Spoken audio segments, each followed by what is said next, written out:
பூக்கள் கொண்டு வந்தால் இது புண்ணிய தேசமடா, வாட்கள் கொண்டு வந்தால் தலை வாங்கிடும் தேசமடா. எங்கள் ரத்தம் எங்கள் கண்ணீர் இவை இரண்டும் கலந்த எங்கள் சரிதமே, இது தீயில் எழுந்து வந்த தேசமே.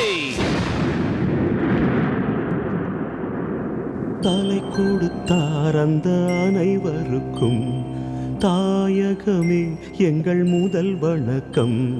தாயின் மணிக்கொடி சொல்லுது ஜெய் ஹிந்த், தாயகம் கத்திட தன்னலம் போக்கிட சொல்லுக ஜெய் ஹிந்த்.